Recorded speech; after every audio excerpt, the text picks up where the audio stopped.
I have also done a lots of IDs in a row mix for Mousetrap. How do you think things will change, or do you even, once all this Brexit nonsense is eventually at its conclusion?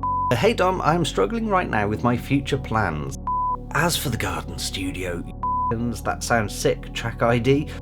What advice would you give to someone who has never been a DJ? Do you have any favourite comedians? I've taken on a project that's a bit of a monster.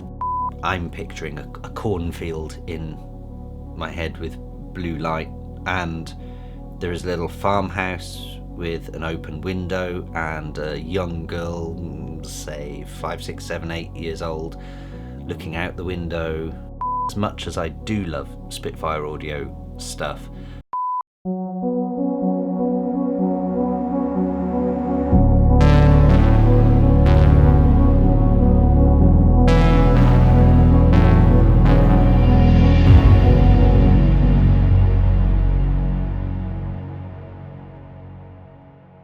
hey guys, welcome to the Kane audio vlog. It's Friday, it's time for another Ask Me Anything. Usual rules apply, comment anything you want below this video, ask me any question and I'll answer it in next week's video.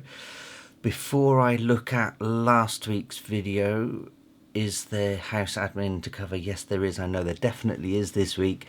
So, few things. First of all, I did a remix for a good friend of mine, Maxim. That came out last week, so I'll put a link to that below this video. I have also done a lots of IDs in a row mix for Mousetrap. They are putting it somewhat exclusively on their Mixcloud Select channel at the minute. So if you're a subscriber to that, then you can listen to it there. If you're not a subscriber to that, then you can also join my Patreon community and access it there. So anyone who's on my Patreon already has access to it now. I think it's downloadable. It's definitely streamable. It is self-explanatory. Lots of IDs in a row. It's mostly somewhat unfinished, definitely unreleased works of mine mixed together into a sort of, well, a mix. I don't know how else I can explain it. So yeah, there we go. But yeah, there's a few pieces of work in there that will most likely be a part of my album. At the moment they're penciled down as part of my album, some of them.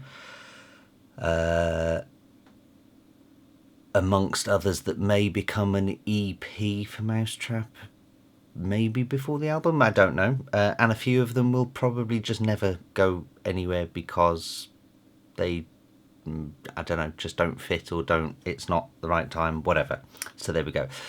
Also, talking of Patreon, if you are a member of my Patreon, then I have now recorded the introduction video, the stage 1 video for the Hackintosh series. I haven't uploaded it yet because I've just put out the lots of IDs in a row, but that will go out in the next few days. So yeah, there will definitely be a Patreon link. There is always a Patreon link before these videos. It defaults to support these videos.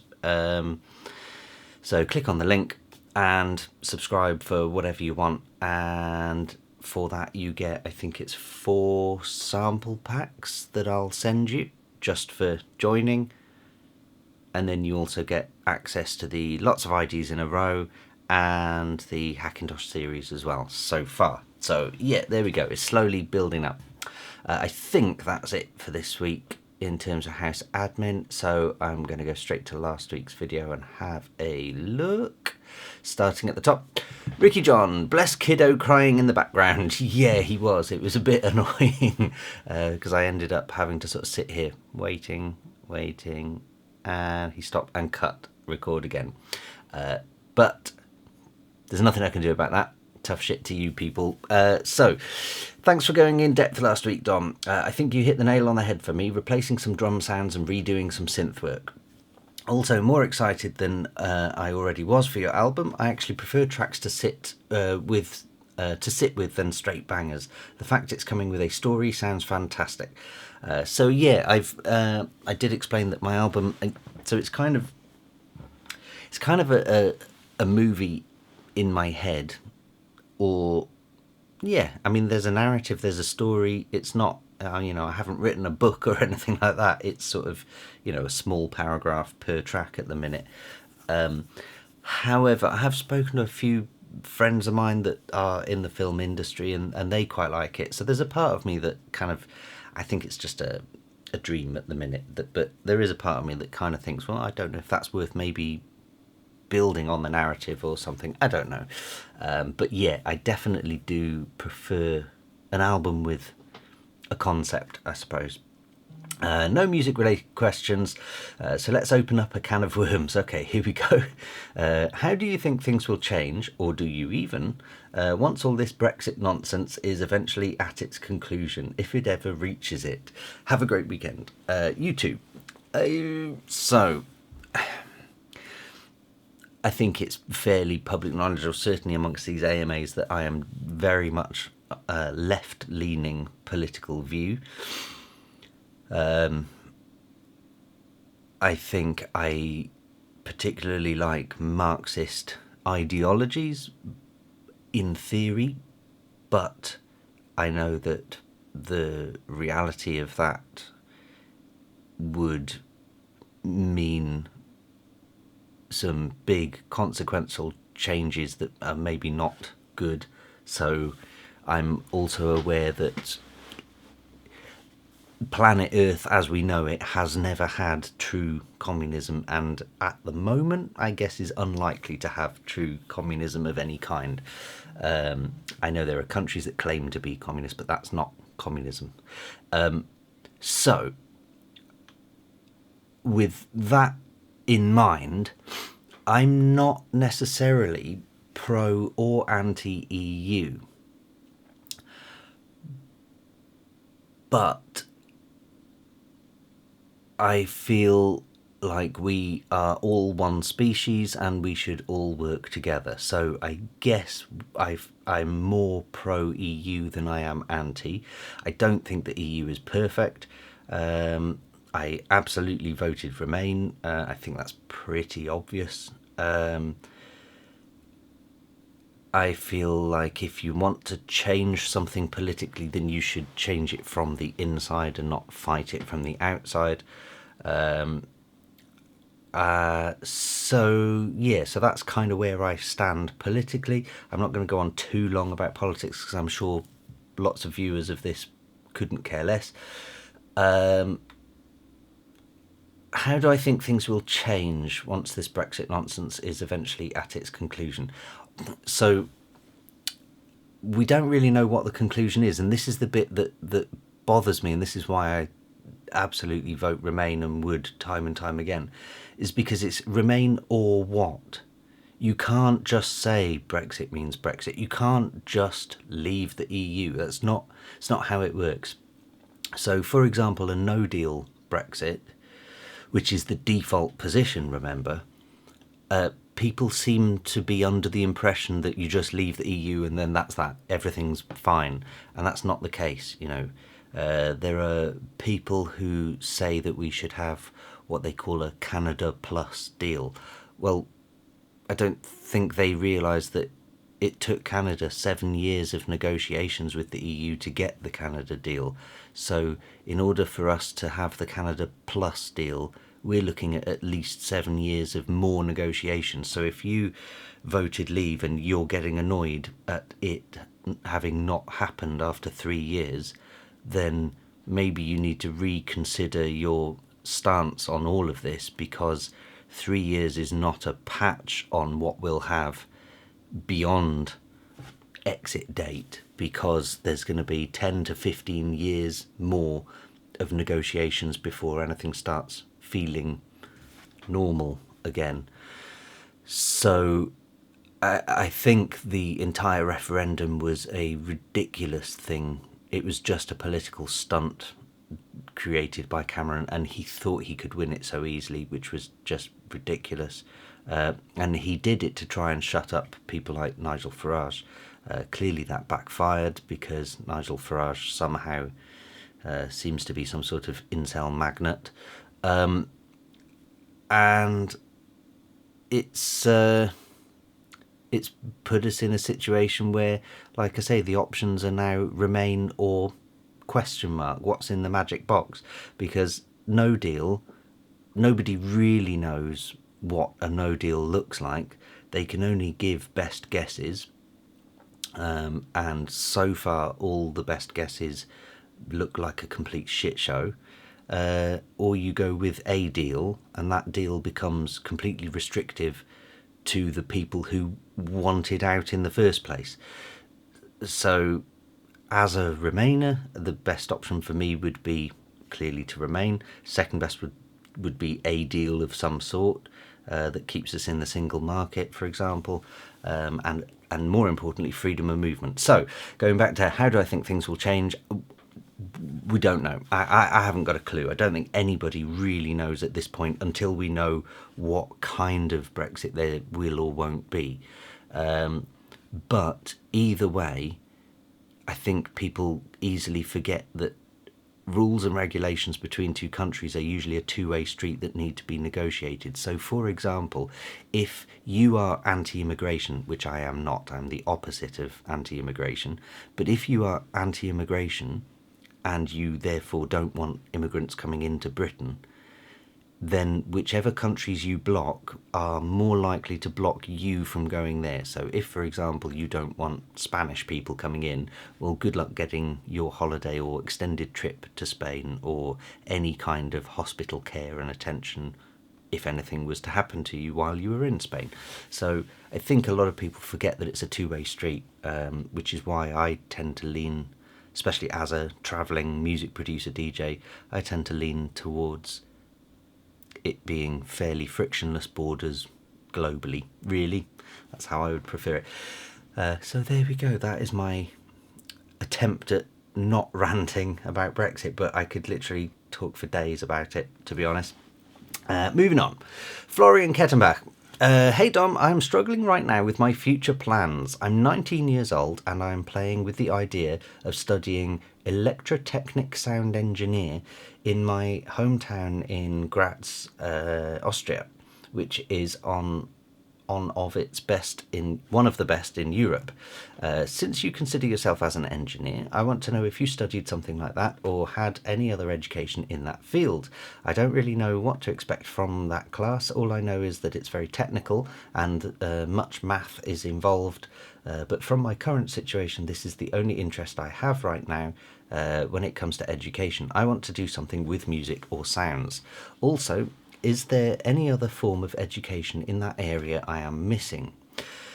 Okay, so I've talked a few times about education. I think it's always a good question to have.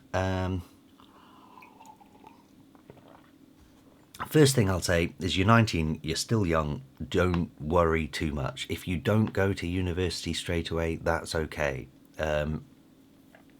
If anything, sometimes it's better to go to university a bit later. I did personally. I went to university and I did a real engineering degree with a lot of mathematics. So yeah, I'm 100% supportive of that. I think if you do a real engineering degree with maths, then you will probably find more areas that interest you inside that degree.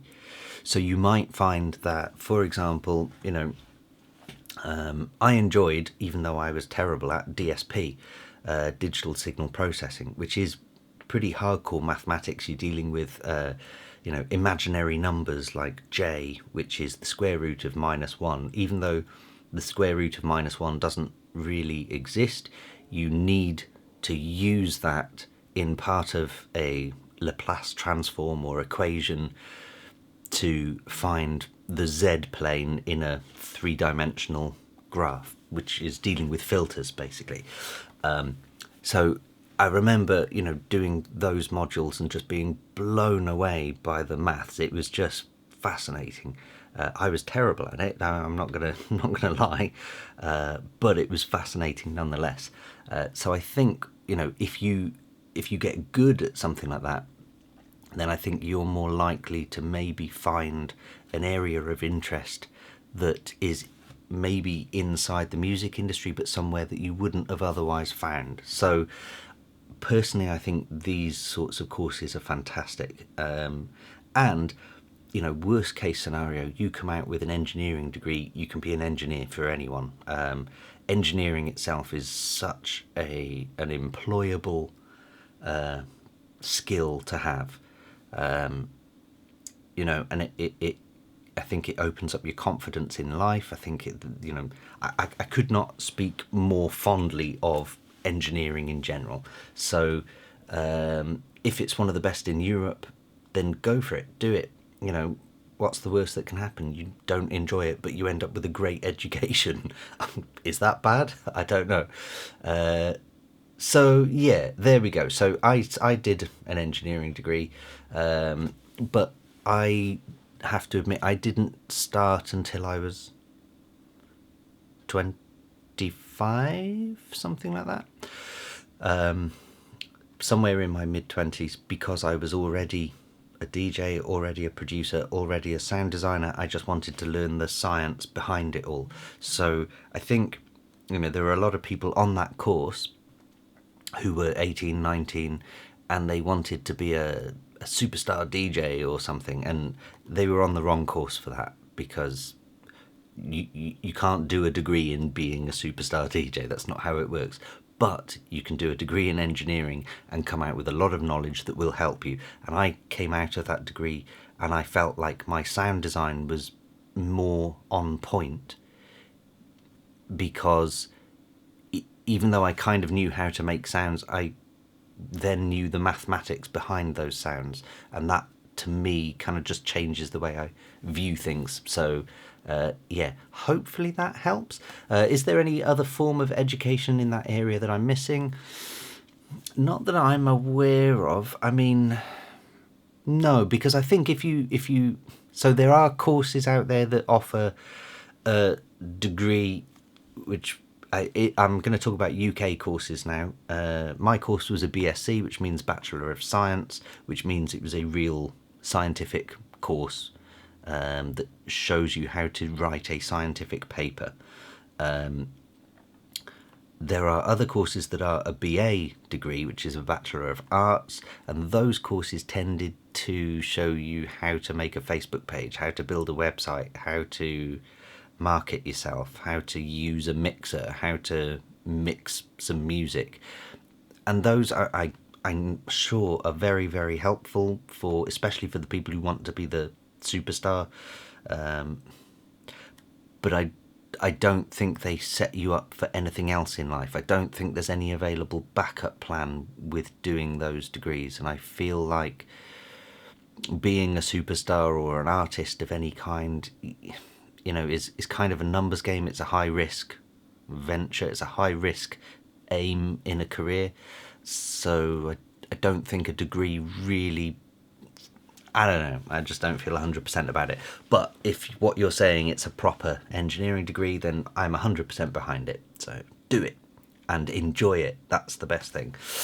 Moving on, Deadly Custard. Hey Dom, how's the old plan for the garden studio? A goer for next year, do you think? Also, did I spy a new remix from yourself on Beatport? Will it be on streaming too? Oh, that's a good question. Is it on streaming? I don't think it is. It's definitely... Oh, yeah, no, it's a Beatport exclusive at the minute. That's something I should have said in the house admin. So the Maxim remix I've done.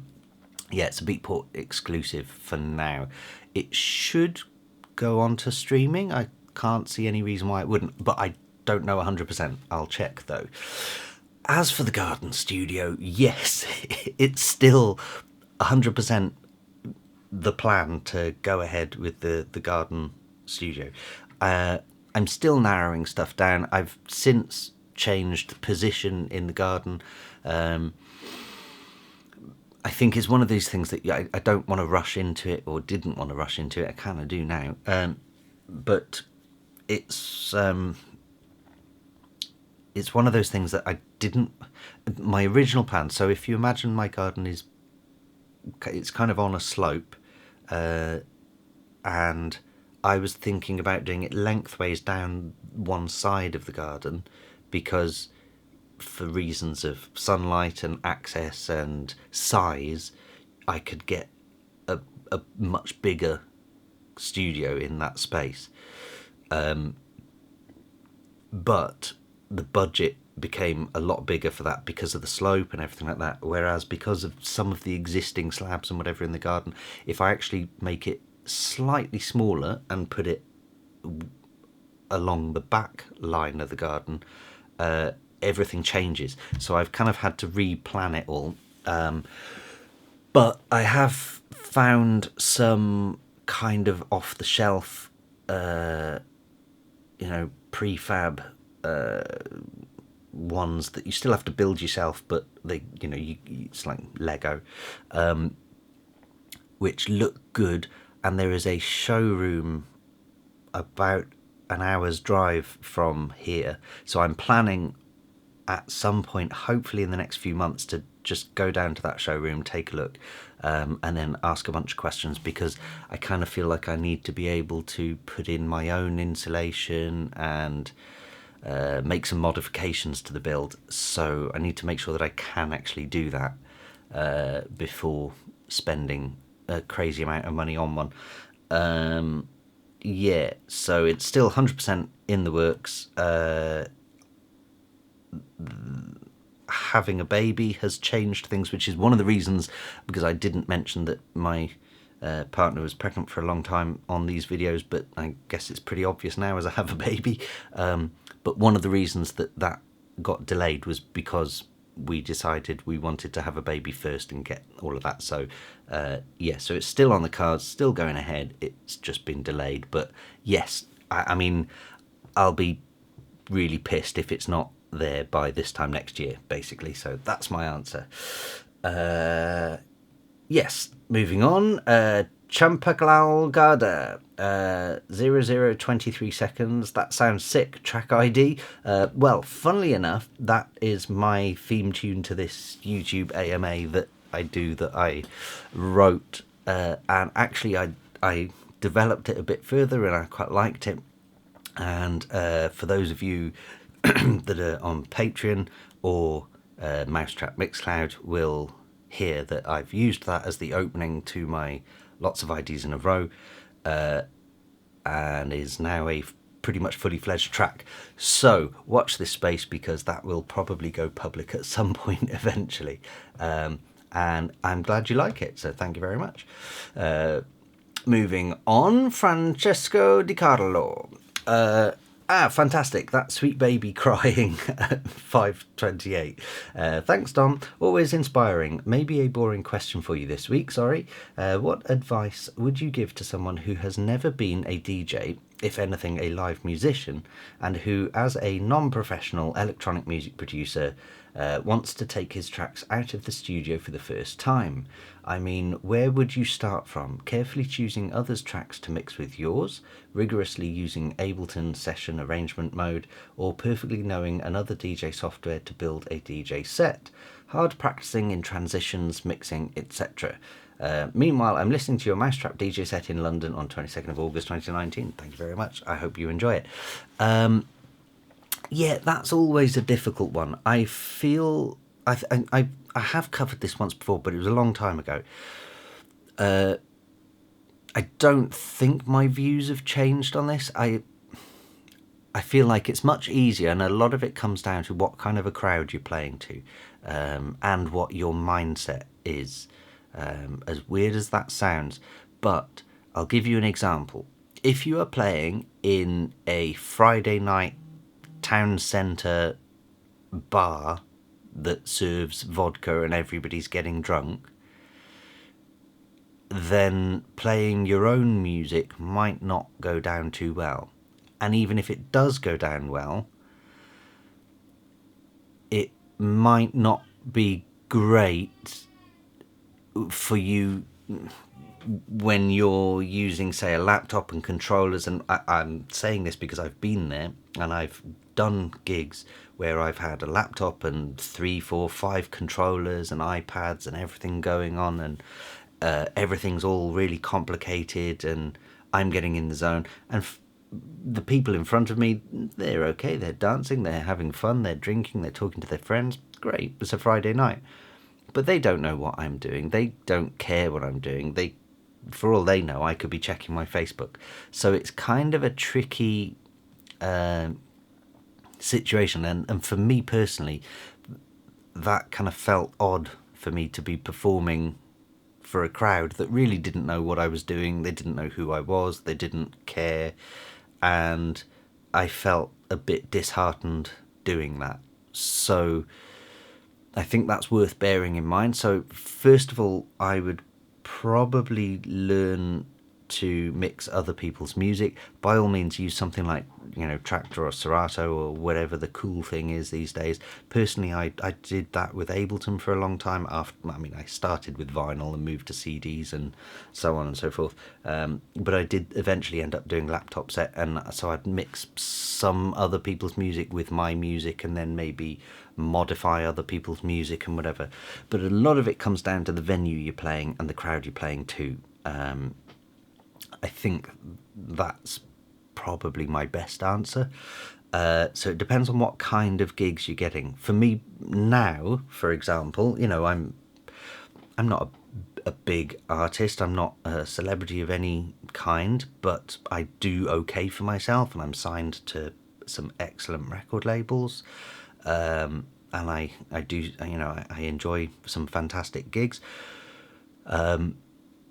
But even still, I don't know if I'm quite ready to do a live show. I think I would need, to be able to fill a venue and go on tour properly to be able to do a real live show still. So that's where I'm at. So for now, I still just DJ using CDJs, and I did do laptop set for a long time, and I just found it disheartening, to be honest. So yeah, I prefer to just go out there and use CDJs, take a pair of headphones and a USB stick, job done. And I find it more fun then. It's a bit more liberating, I suppose, and there's not so much pressure. So yeah, I don't know. It's kind of a tricky one to answer because it depends on what kind of gigs you're having. And I think that's where maybe those are the things you need to think about, is what kind of gigs do you want to get? Because if you're happy to just play other people's music on a Friday, Saturday night in a bar, then cool, do that. That's absolutely fine. And if you enjoy it, brilliant. More power to you. But if you want to do something a bit different, a bit more quirky, I'll say, which I feel is where maybe I am more these days, I would be more excited about a gig in an art gallery or a cafe on a Sunday afternoon at sunset, or a theatre, or somewhere just a little bit different. For me personally, that's where I'd rather be nowadays, and I'd rather be playing like a live show, all my own stuff inside Bitwig, using session clips and MIDI triggers, and maybe take a Moog synth with me, and that's kind of where I feel would be great. So that's one path you could go down, or you could go down the strict DJ route, and in which case you're better off just going USB CDJs, get yourself Pioneer record box and learn that. So yeah, that's, I think, giving you a couple of options. Zombo, looking forward to your next album, Dom. I have a question. Do you have any favourite comedians? Mine is probably Dave Chappelle and Andrew Schulz. I haven't heard of Andrew Schulz. Sorry about AD not going as planned. Have a nice weekend. Bye. Dave Chappelle. I don't know if I've seen enough of his work to have an opinion. I've probably only seen maybe 5 or 10 minutes, of which I wasn't a fan, but I'm not that's not a negative thing. I just feel like it wasn't enough time for me to get into it, I think.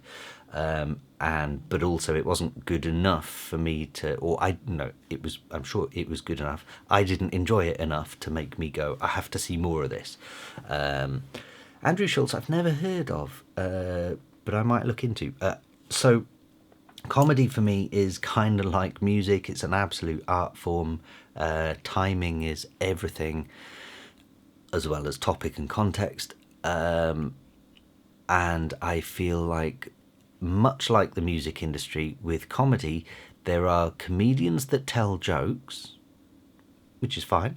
Much like in the music industry, there are producers that make bangers, which is fine. And then there are musicians or producers who make things that really make you think and really take a whole new direction of art form. And similarly with comedians, I think there are some comedians that really make you think and double think and then question everything and then question context. And yeah, I think those are the ones that I really love, which makes me really fussy with comedy. I'm just going to reset the camera a second because I can see it's about to hit 30 minutes. And I'm back. Yeah, so, okay, favourite comedians. I am absolutely a huge fan of Stuart Lee. He has somehow mastered the art form of crowd control like nobody else on earth. He can give away the punchline to a joke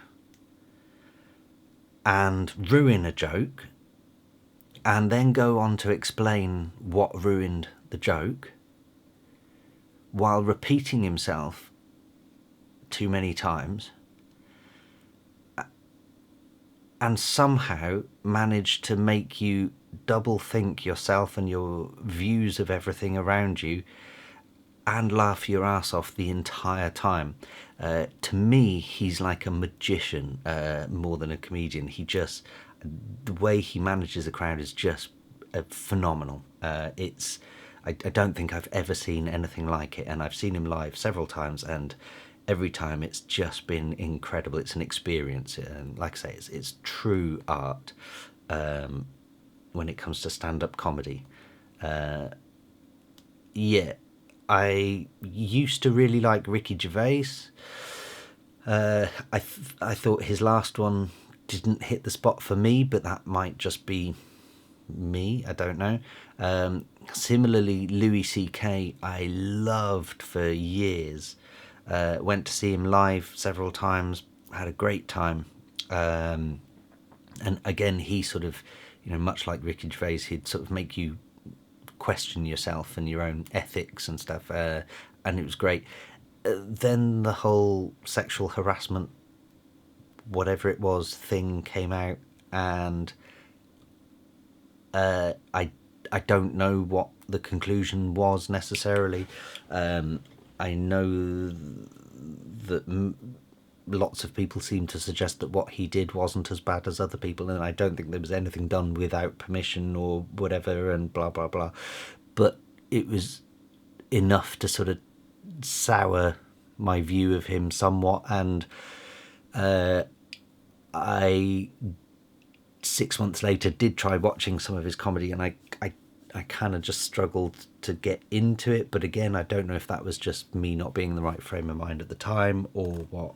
And then I did start watching his newer show, whatever that was, on Netflix, and I think I probably got half an hour into it before I felt like I'm not this isn't working for me. So which is sad, because he was incredible, and I don't know if it's me and my mindset, and I don't know, or if maybe it was just the show wasn't particularly good. I don't know, but there we go. That's my kind of view. Other comedians, I've thoroughly enjoyed Eddie Izzard. At one point, he was incredible back in the 90s. Again, went to see him live several times. And I like some of the shit comedians, like Michael McIntyre. He was very funny when his career was taking off. And then I went to see him live 2 or 3 times, and I think it was on the third time he started swearing, and he changed his show, because his show was always really innocent, silly comedy. And then he started trying to make it a different type of comedy, and I just felt really awkward. Yeah, so ultimate comedian, I think, has got to be Stuart Lee. Just what a dude. But I would say I would completely understand, and I do completely understand, that a lot of people don't like Stuart Lee. A lot of people find him boring or just unfunny or whatever. I completely understand that. It's not for everyone. But I think he makes being unfunny funny, which is very clever. So there we go. And I can see a couple of responses saying Dave Chappelle, really recommend Louis C.K. and Bill Burr too. So Bill Burr I never got into either, and I can see you've replied saying Bill Burr is just the best. So there we go. It's almost as if it's subjective. And then last one, we are getting there, people. Kavik, great to have you back. Sorry ADE didn't go quite as expected, but hopefully it was useful from an industry perspective. Do you know what? I think it was, and I maybe made AD sound worse than it was. Don't get me wrong, there were lots of things that went wrong. Oh, something I didn't mention was, so I left on the Wednesday morning. I woke up full of head cold. My nose was out of control. I had a horrible headache. It was, oh, geez. So not the best of starts to... I'm the kind of person that I get a cold, I don't know, maybe once every 3 years. That's it. It's just a rarity that I'm ill. So, yeah, bad timing. But there we go. Fight through. And then obviously, like I say, I got to the hotel and the room I was in was just a nightmare of a room. And I'd sort of I booked a twin room to film the podcasts and whatever, thinking it would be a bigger room. And the room was a shoebox. It was genuinely, between the two beds was about that much space. And the actual bed widths were... about that. So yeah, it was just a shoebox of a room. So yeah, that didn't happen. However, I kind of went over there, even though I packed suitcases of equipment and whatever, on the off chance that was going to get filmed. But I went over there with a mindset knowing that none of that might happen, because I sort of went there prepared for the unexpected. So that was fine. Still got to meet up with loads of mates, and that's always good fun. Got to see some new tech being demoed. That's always good. So yeah, AD overall highly recommended. I'll definitely be out there next year, and I think what I might do is, rather than try and film the podcast there next year, I should hopefully be on season 2 at least by then. So what I might do is try to organise to meet up with people who I want as a guest on the podcast, to then book in a date back in the UK, which might make more sense. So yeah, absolutely worth going. I'm even more excited about the album after you revealed those details, especially the sci-fi theme. Your thoughts on what an album should be remind me of Sasha's output. For example, his single EP releases in the late 90s and early noughties versus Air Drawn Dagger, which I still love despite all the criticism it got. Yeah, I don't know why that... Well... Yeah, no, it was a great album, especially looking back now. Also, looking forward to that bit with grid tutorial. Oh yeah, that'll be coming up hopefully next week. Here's my question / challenge this week. I've taken on a project that's a bit of a monster. 2 hours of music, very ambient electronic, with a modern classical minimal systems music thread. Right now, the scale of the project is a bit overwhelming, and I'm feeling like I've bitten off more than I can chew. I know I need to break it down into manageable chunks, but I'm not sure how I should go about that. Any suggestions or advice? I can see you've edited. Oh, there's another question. Right, before I get onto that. So, hang on. We nearly made it whole AMA without the baby crying. Never mind, I'm back, if you weren't aware that I've gone. While I was gone, though, it's worth mentioning, I did think about, while I was talking about Stuart Lee, and I was thinking, I totally understand that some people don't like his work, and that's fine, but I'm also aware that some people might not know who he is, because he's a very leftist, British elite type, whatever. So while I was talking about Stuart Lee, I was thinking, is there a video I could recommend of his? And I don't know if there is, because certainly the latest season of his comedy vehicle would definitely be one to watch if you're going to give him a proper good go. Otherwise, if you're looking for a YouTube clip or something, I think there is one called Playing the Room as It's Dealt, something like that, and I think that gives you a good idea of how his comedy structure works. Probably not the funniest. I don't know. It's hard to work out because you need to know how he works before you start to find his stuff funny. But anyway, that was a side note. We were talking about Air Drawn Dagger and stuff, weren't we? So you were saying 2 hours of music, very ambient electronic music with a classical minimalist systems music thread. I'm not sure what you mean by systems music thread. You might need to elaborate on that. Right now, the scale of the project is a bit overwhelming. I'm guessing that's the fact that it's 2 hours of music, and I feel like I've bitten off more than I can chew. I know I need to break it down into manageable chunks, but I'm not sure how I should go about that. So, I guess this comes back full circle to having a narrative, I suppose. And for me, creating an album that I talked about last week, I think similar rules apply. Creating an album was somewhat daunting at the beginning because you sat there with the blank canvas, basically going, I need to create in your head a masterpiece. But when the canvas is blank, how do you do, what's the end goal? So far you've sort of said it's 2 hours of music, very ambient, electronic, modern, classical, blah blah blah. So what's the story? Why are you making 2 hours of music? I guess that's the challenge itself, is answering the question why. Once you've answered the question why, making the music should be the fun bit, I think. It certainly was for me with my album, and that's why I kind of developed a narrative which I'd had in my head for years as a rough idea of, wouldn't it be cool if there was a film about this? And then when I started thinking about that plot, I mean, this happened over years for me, so it's just because it was something that was kind of bubbling under, but it eventually developed into a moment which I think I can describe somewhat. So the general plot of my album is, as I say, sci-fi, and the story is about an artificial intelligence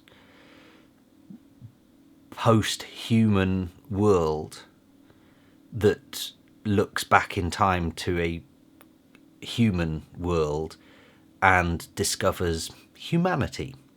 I guess that's the kind of general theme.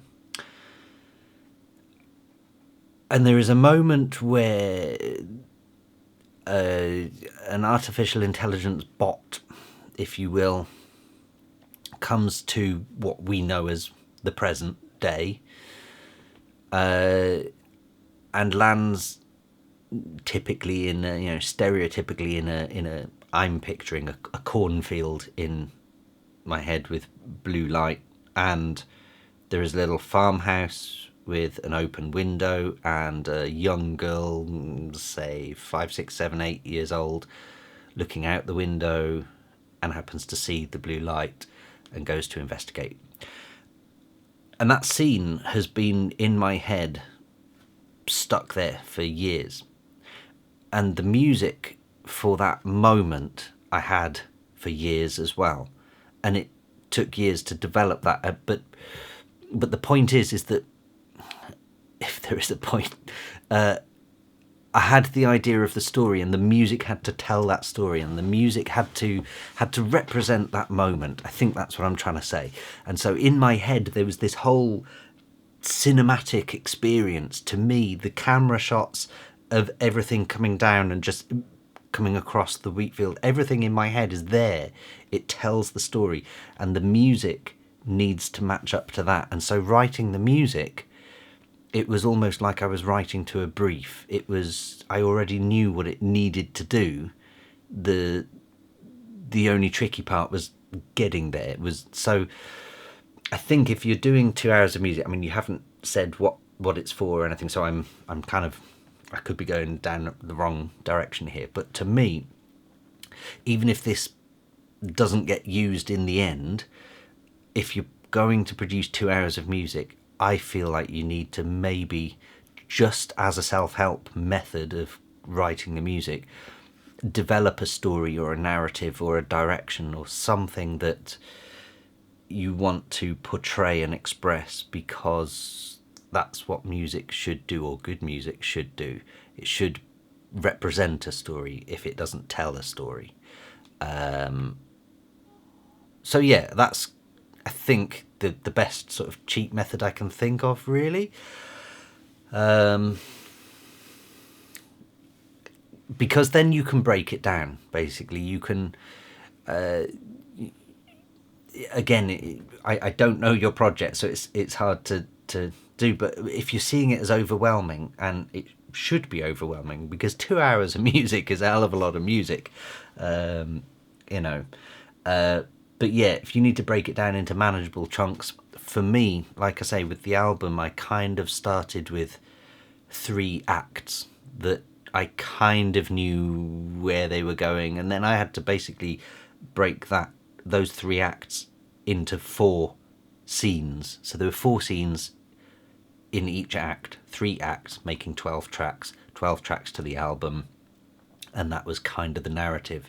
And then I needed to really break those down, and I'd already written maybe 30-40 pieces of music towards it, but then it was a case of going, well, this kind of represents that emotion of that scene, so I'm going to develop that further and make it what it should be. So I guess without that story, I think I would have been pretty lost. So yeah. And I can see your edit. Another question. I seem to remember you mentioning that you use Spitfire audio products. Which of their libraries do you find most useful? So I have said that I love Spitfire audio. I have said that I used their labs stuff.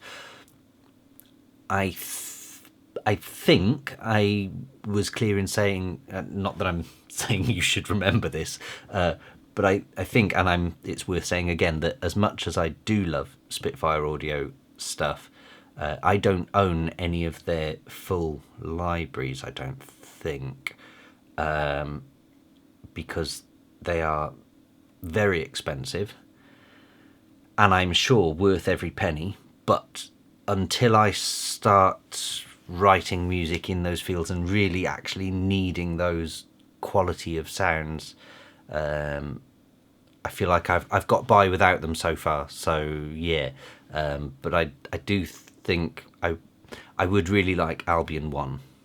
I think that's kind of in my head. Albion 1 was the big one. So yeah, so that I'm going to say is my favourite, even though I've not got it. I have used a lot of them in other people's studios though, so that's probably worth mentioning, which is why I'm a big fan of theirs.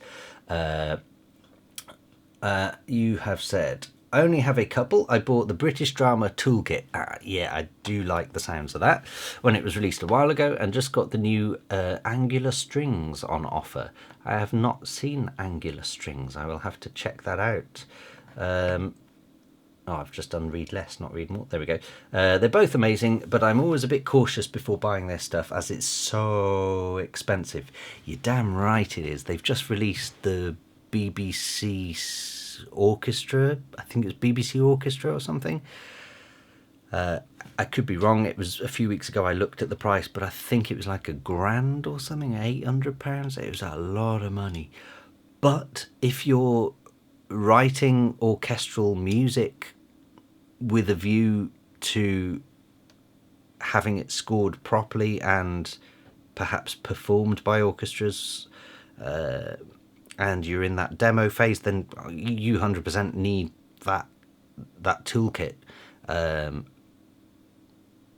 Equally, if you're being commissioned to write the music or score for film, drama, TV show, whatever that is going to be your master is used in that final sync, then again, you're going to need that stuff, because it's, what's cheaper, using the BBC Orchestra Spitfire audio toolkit or hiring the actual BBC Orchestra. I'm pretty sure I know the answer to that one. So yeah, I think the Spitfire audio stuff, as much as they seem crazy expensive to us electronic music producers, because we come from a world where pretty much all digital synths sound the same, let's be honest. Most VSTs sound the same, and most of our tracks, even if you've got one special synth doing the bass line or whatever, the tracks are kind of swamped under drums and pads and melodies and arps and shoved through distortion units, and the specialness of that VST is not so special anymore. Whereas if you're writing the score for a drama, that upfront violin section is front and center and naked. It's not swamped with anything, and the tension and drama needs to cut through on the TV. So I think you absolutely need those quality sounds. So yeah, there we go. That's my view on that. So I think you can justify the price. I just think us electronic musicians struggle to justify the price, if at all, because it's not really in our field. It's a whole different field, which is one I'd like to venture into one day, but I don't think I could do it full time, because that's a crazy part of the industry. There we go. That, my friends, has been a pretty good AMA. We've had a mix of everything from politics to album stuff to technical stuff to education to synths to everything. So yeah, I have thoroughly enjoyed today's. Thank you for making it this far into the AMA. If you have, I am gonna say, if you have made it this far in, then comment the word Hive, because you can probably see actually in the corner of your screen I've got a Hive active heating system waiting to install, which is going to be fun. So yeah, thank you very much for listening to the AMA or watching or whatever it is you do. I will be back again next week. Please do give me more questions, more like today, because that's been a great mix. Yeah, thank you very much, and I'll see you this time next week. Have a good weekend. Cheers.